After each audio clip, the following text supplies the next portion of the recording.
Welcome to Novelist Spotlight. This is Mike Consol, your host. In addition to being the host of this podcast and interviewing novelists, I am a novelist myself. I have 3 published novels. My latest is titled Lolita Firestone, a supernatural novel, and it is set in Sedona, Arizona and Cairo, Egypt. My previous novel is titled Family Recipes, a novel about Italian culture, Catholic guilt, and the culinary crime of the century. And my first novel is named Hardwood, a novel about college basketball and other games young men play, and that story deals with issues ranging from depression and racism to sex, religion, and university politics. All 3 novels are listed in the episode notes. I hope you will buy them, I hope you will read them, and I hope you will thoroughly enjoy them. Now, on with our program. Thank you for listening. This is Mike Consol. It's going on about 2 years now since I started Novelist Spotlight, and I started for a very specific reason. I saw it as an opportunity to interview published novelists, as I've been doing, and through those interviews to inspire my own writing. As a lot of you know, I've written and published 3 novels. I also have a short story collection, which I haven't published yet, but I will in due time. And what ended up happening is not really what I expected. I mean, on one hand it did, because I was inspired by the authors I've been interviewing, very much so. But what ended up happening that I didn't expect was that my own writing stalled. So for a year, the novel that I've been working on has been fallow. I was putting a lot of energy into the podcast. Plus, I work a full-time job as a magazine editor. I'm a married man. I have a wife to attend to. There's a lot going on in life. I work out regularly. I'm pretty much a workout fanatic. So it's a busy life. And I ended up publishing a podcast every week. And I decided, this is a little too much. I need to scale back. It might even be too big a volume for the people who follow the podcast. So I scaled back to once every 2 weeks with the podcast. Generally, anyway, that's how it works. Although this week I'll probably be publishing 2. So I finally broke out of that, though. I finally took the advice of, really a couple of the novelists that I've interviewed. One of them, you might remember this interview that I had with this author, and he made a commitment that really changed his writing life. He decided he would write a word a day. And of course what he said is that once you open your laptop and fire it up and you sit down to write, you're going to do more than a word.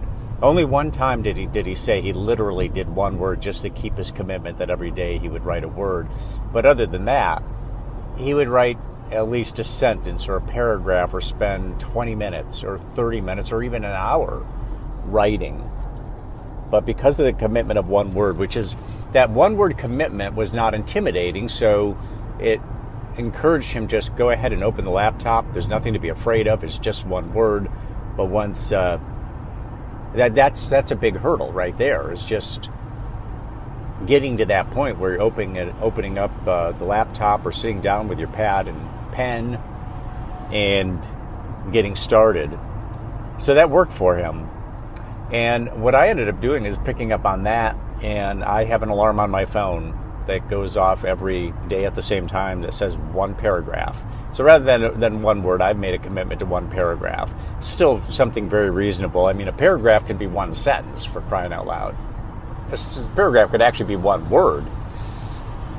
That has made a difference to me. That's made a difference because I've now been able to apologize about the road noise. I'm actually commuting to the office, which I only do one day a month. So hopefully the road noise that you might be hearing isn't annoying. But that decision to do the 1 paragraph a day has made a big difference.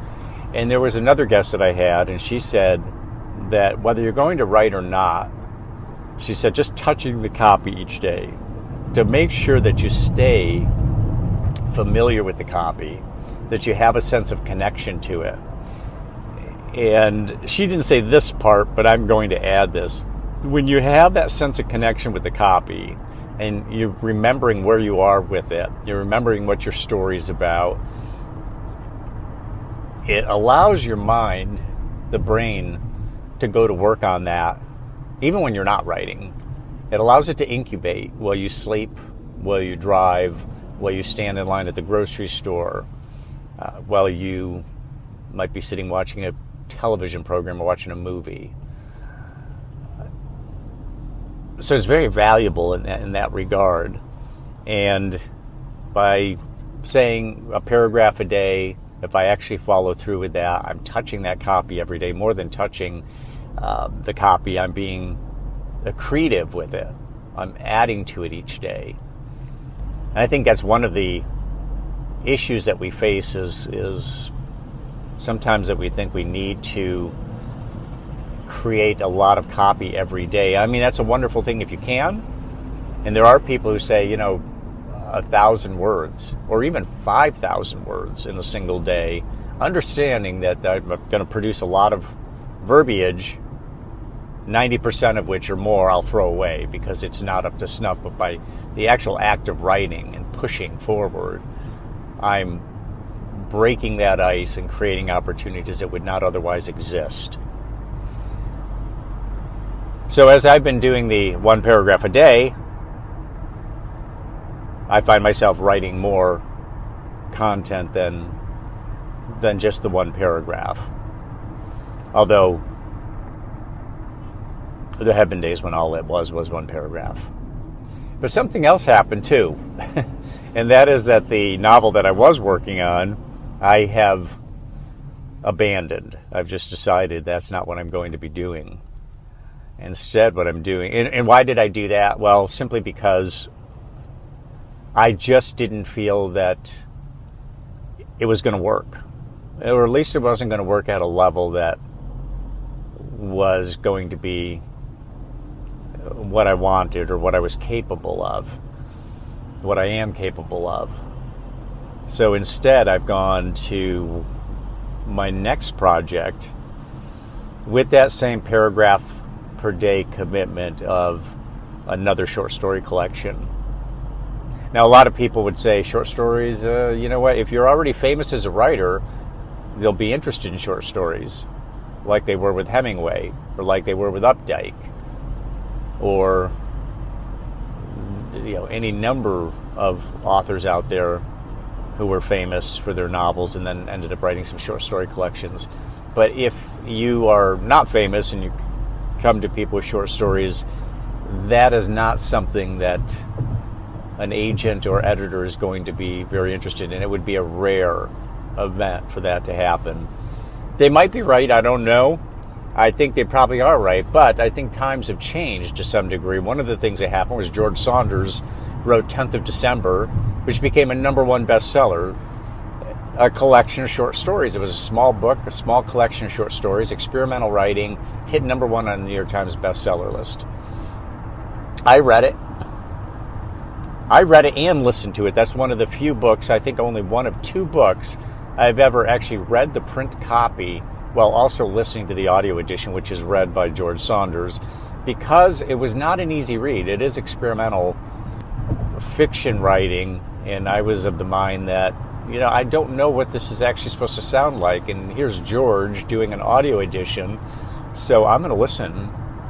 I mean, George is going to read it to me while I read it with my eyes. I'm going to listen with my ears when George reads it to me while I'm also reading with my eyes, and that really worked well. It was a good decision I made. I wouldn't recommend that for, like I said, there's only been a couple times I've done that. I wouldn't recommend it for most books because it's not necessary. But his book hitting #1 on 10th of December, hitting #1 on a New York Times bestseller list. In addition to that, we're living in a different era where short form writing is seemingly essential these days because people have such short attention spans, especially young people. Social media rules the day. More people reading and writing than ever because of social media, but it also is in such short form.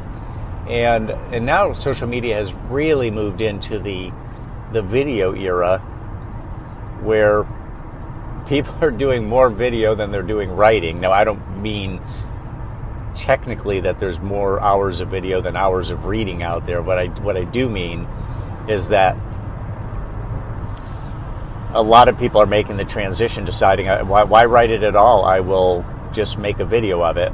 Some of these videos don't even have any kind of narrative with it. Now, if it has narrative, then they're doing some writing, but a lot of times it's these kind of goofy pet videos, and they're entertaining. I like wild animal videos, lions and hyenas and such. They're entertaining. I like them, and it's nature at work. It really gives you a little different perspective on life. That the way life really is outside of the human family, where it's really a fight for survival. And what is natural to most living creatures on this planet is preying upon others or being preyed upon, or both. So, because of all this short form writing, and now again, that's very short form writing normally in social media, and because of short attention span, I think that the short story is a form that's going to have a resurgence. And I think the short stories are going to become shorter. There was a short story collection published within the last 4 or 5 years. Dwight Garner of the New York Times Book Review had reviewed it, and he had talked about some of the short stories were one long paragraph was it. That they were very short. It was like flash fiction, really. It's more so than short stories. Maybe flash fiction was really what it should have been labeled as. But that's the sort of thing that people are used to these days, and maybe even demand these days, because they don't have the patience for full-length novels. Now, that's not entirely true, because obviously you see full-length novels that sell really well. And if a novel is written with manageable size chapters, people could even look at those novels as really kind of a collection of short form writing, a collection of short stories, chapter by chapter. When we can when we create that sense of progress and destination with a novel, because the chapters are short enough that they can be consumed in a single sitting, and maybe even create this drama for the next section of the novel, then fine. I guess what I'm saying is I'm making an argument that, or trying to convince myself that short stories are not off the table. Then there are a few agents out there that look for short stories that will represent them. So, of course, wish me luck with that, as I wish you luck with your writing. I just wanted to share that with you because I go through all the same trials and tribulations as every other writer out there, and I do benefit from the input of published authors who have found techniques that are useful, that I can adapt, that you can adapt. And I have felt this sense of momentum, even with the novel that I abandoned. I felt a sense of momentum building, but then, I looked at what was ahead, and I thought, as I said, this isn't really going to work for me. And sometimes that's what we have to do to figure out whether or not a novel is viable for us. You just start writing it. Just dive into it, and you start writing, and you see if there is an energy about it, an energy level there. I just heard somebody say, I think it's in Matt Bell's book, and I'm going to share that with you. I tried to get Matt Bell. He's a guy who's written some very good writing books, and he's also written novels. He teaches at Arizona State University, which is my alma mater. I was disappointed that he was too busy to come on the program. But in the book I'm reading from him right now, and which I'll share portions of with you in a future podcast, is So this woman said that she looks for those parts in a novel where she can see and feel, hear the energy and the enthusiasm of the author. We are not always... I can relate to that, because when you're reading a novel, I know my own experiences when I'm reading a novel, you can sense whether the author is just putting a lot of connective tissue in there right now, or whether they're really in the channel. And there's a lot of energy, and there's a lot of inspiration behind the writing. And of course I see that in my own writing. I know when I can look back at the things I've written and say that was some writing time where I was really inspired and I was energized. I like energetic writing to begin with. I like writing that conveys a lot of energy, and kind of writing where when I'm reading it, it adds to my energy. It doesn't put me to sleep. It's not something I'd want to put on the nightstand to try to go to sleep to, because it's energizing. Really a hard thing to do, but there are people out there who do it very well. Anyway, Matt Bell, as I was saying, he is a big believer in setting some kind of productivity level, whether it's a word count or amount of time that you're going to spend each day writing. He thinks that metrics are important, or commitments of that kind are important. It works for him. But he also is he's also cautious in saying that, anything that works for you from that I talk about in this book, use it. Anything that doesn't square with you, don't use it. Which is, of course, good advice, because not everybody's the same. People respond differently to different things. One more thing about Matt Bell and what he said, he refers to Sam Shepard. He says, anytime you're going to do a piece of writing, just jump into it. And Matt Bell says, it's great to talk about the process. It's fun to talk about the process of writing and techniques, like I've been doing right now. But writing is a confrontation. It's daunting to start a novel. It's daunting to do the next chapter. It's daunting to rewrite a chapter that all we have is raw materials for. And we have all these techniques, but what good are those techniques if we don't actually just dive in and put them to work? But look at it that way. It's a confrontation. And there's all kinds of people who don't like confrontation. Now, they don't like human confrontation. They don't want to argue with anybody. They don't want to disagree with anybody. I wonder if that translates into writing, whether a confrontation on the page or on the screen is something that also they are shying away from because it's just not comfortable. Well, writing isn't necessarily comfortable anyway. Even for people who have done it for a long time, it is still confrontational. It's still uncomfortable. Well, I'm looking forward to finishing that Matt Bell book, and I'm going to excise some portions for you and tell you about that. But the real, just coming full circle, the point of this podcast was to share with you this daily one paragraph commitment I've made, this idea of touching the copy each day, how the podcast, Novelist Spotlight podcast, actually stalled my writing, but now it's getting it re-inspired. It certainly has been inspirational to talk to all the authors, but it didn't mean that I actually did the writing. Now it's got me going again, which is a good thing. And hopefully you are running full throttle with your own writing. I wish you all the best of luck. Thank you for listening. For Novelist Spotlight, this is Mike Consol.